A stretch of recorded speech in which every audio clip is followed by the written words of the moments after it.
Muy buenos días, presidente, con su permiso, secretarias, secretarios, comandantes. Hoy vamos a comentar, como lo hemos venido haciendo, sobre algunas de las sustancias adictivas, algunas de las drogas de uso común, no solamente en México, sino en varias partes del mundo, pero sobre todo con la intención, como ya lo señalaba el presidente ahora y en ocasiones anteriores, de exponerle a la sociedad, exponerle al pueblo cuáles son la cara cruda, la cara real, la cara profunda de las drogas. Y en esa cara profunda lo que queremos enfatizar es que no hay final feliz, como lo hemos dicho en otras etapas de nuestras campañas de divulgación. Irremediablemente las drogas tienen un lado muy profundo y muy grande de sufrimiento. Y ese sufrimiento está en el origen de las adicciones, pero también está en las consecuencias de las adicciones. Ese sufrimiento se relaciona con una profunda desigualdad social, una profunda marginación que se fue exacerbando, se fue aumentando a lo largo de los periodos donde el modelo económico, el modelo social era de exclusión, era de concentrar la riqueza y los privilegios en unos cuantos y olvidarse que existían las grandes mayorías que carecen incluso de lo esencial. Hoy vamos a hablar de cocaína y vamos a mostrar algunos testimonios reales e imágenes reales de la devastación social que produce esta droga. Y también vamos a subrayar que la cocaína, al igual que las metanfetaminas, son drogas que por su tipo, por sus efectos en el organismo, por la rápida dependencia y abstinencia, síndrome de abstinencia que causan cuando se carece ya de la droga y se es una persona con la adicción, inducen la violencia, estimulan la violencia desde el grupo familiar o el grupo más cercano hasta el conjunto de la sociedad. Vamos a ver, cocaína. Primero, una definición muy básica. Ya hemos alertado desde el inicio que esta no es una sesión de tipo académica o científica, es una sesión de divulgación. La cocaína podemos identificarla como una sustancia adictiva, muy adictiva, que proviene de la planta de coca y en particular hay algunas sustancias del tipo alcaloide que son las que causan los efectos más directos. Debo aclarar también que el consumo ancestral de hojas de coca no tiene estos efectos. Esto lo digo porque durante varios años, varias décadas, se ha criminalizado a la hoja de coca como si esta fuera por sí misma la que causa estas alteraciones tanto en el organismo como en la sociedad.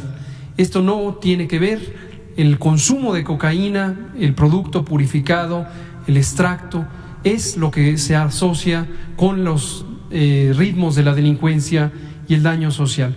El crack es uno de los derivados de la cocaína, una presentación más exactamente que se forma con la imagen, con el aspecto de una piedra y que es la forma de distribución más convencional en, desde luego, los mercados ilegales de este producto.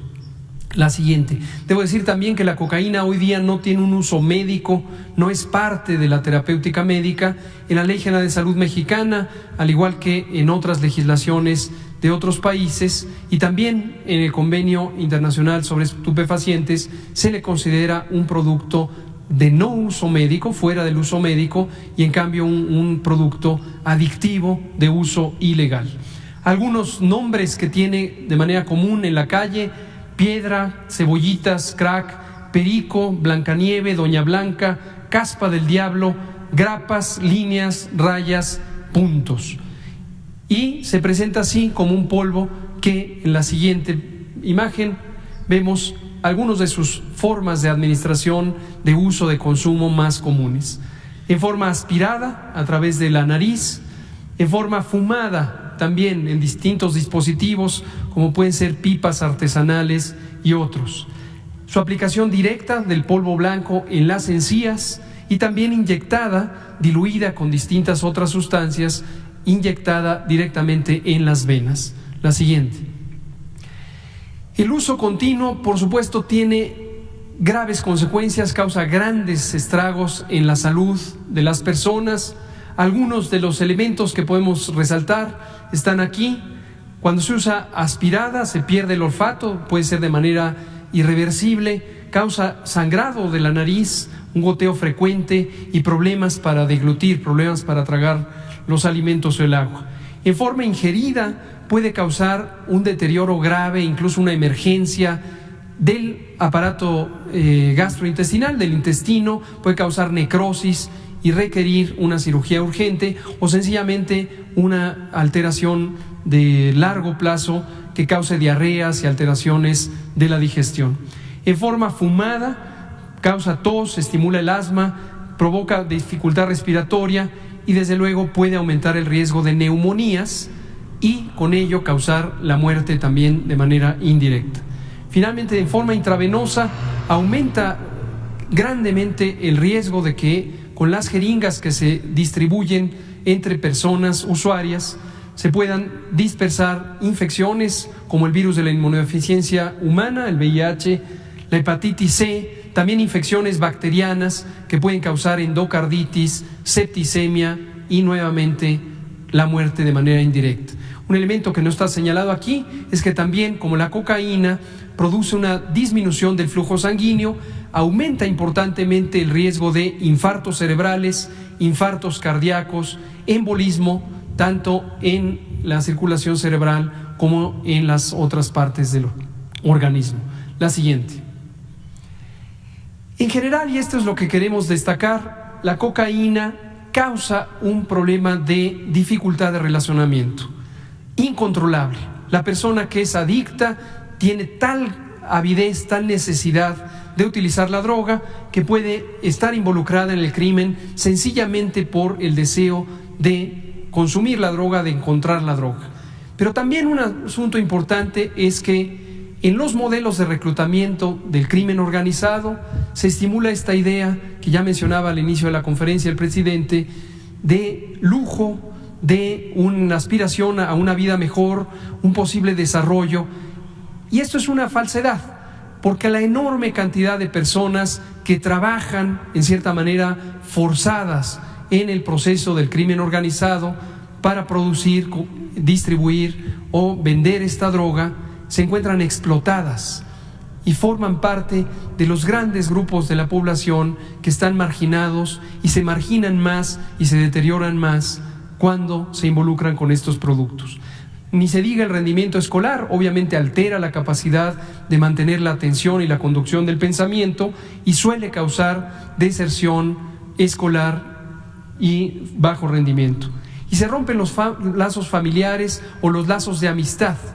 Ya decíamos, la cocaína causa una excitación de la persona y una especie de despersonalización que le impide tener lazos afectivos significativos por periodos largos. Empieza a volverse centrada en sí misma, individualista y puede incluso empezar, la siguiente, a generar violencia de manera directa.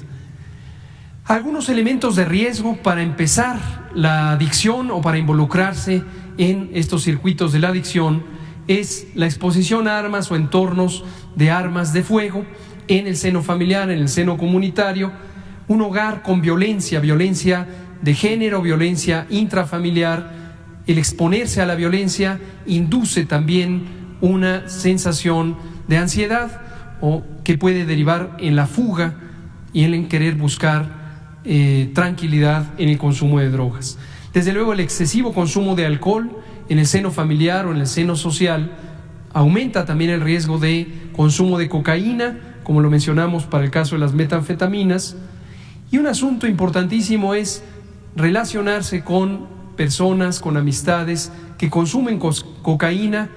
Es una fuente de estímulo para inducir la adicción. Esto puede reducir hasta en 6 años la edad de inicio del consumo de estas drogas. Por lo contrario, tenemos factores de protección cuando existe una vigilancia empática, estrecha, amistosa, cariñosa, afectiva para las personas jóvenes, en particular en la edad más sensible, que es a la salida de la niñez y a la entrada a la adolescencia, en la pubertad, de los 12 a los 14 años. Y el vínculo cercano con las personas más significativas en la familia, madre o padre cuando están presentes o existentes, y cuando no, abuelas, abuelos, tíos y otras relaciones familiares cercanas. La siguiente, por favor. Veamos ahora estos testimoniales, insisto, son reales, sobre cómo se presenta de manera cruda en las personas que viven este infierno de la adicción, de la segregación y de la despersonalización, la adicción. Las imágenes también son reales. La siguiente, por favor. Por ejemplo, este testimonio, se le pregunta: ¿cuál es tu vida de hoy? Y la respuesta es: mi trabajo es fumar crack. ¿Trabajo? Nah. No trabajar, solo obtener dinero para mi crack. Este es el grado de compenetración, de dependencia que puede haber. La siguiente. Otro testimonio: dejé la casa para no hacerla sufrir, para no robarle a mi mamá y a mis hermanos. Ya sentía el antojo y necesidad de usar y no tenía dinero. Entonces me fui.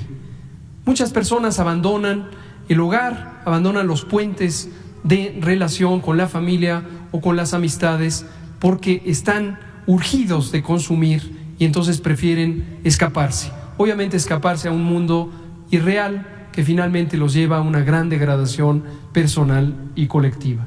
La siguiente. Es así, se les olvida comer, bañarse, se les olvida todo. Terminan fumando. Ese es el grado de avidez y terminan totalmente aislados. La siguiente, por favor. Finalmente que me parece crudísimo: me robaron a mi hijo, quemaron a mi hermano vivo, violaron a mi hermana y perdí mi padre de una sobredosis en mis brazos. Mi uso fue en esa revuelta. La siguiente, por favor. Termino diciendo: las desigualdades sociales que son origen del fenómeno social de las adicciones también se exacerban, se perpetúan, se profundizan por la propia adicción.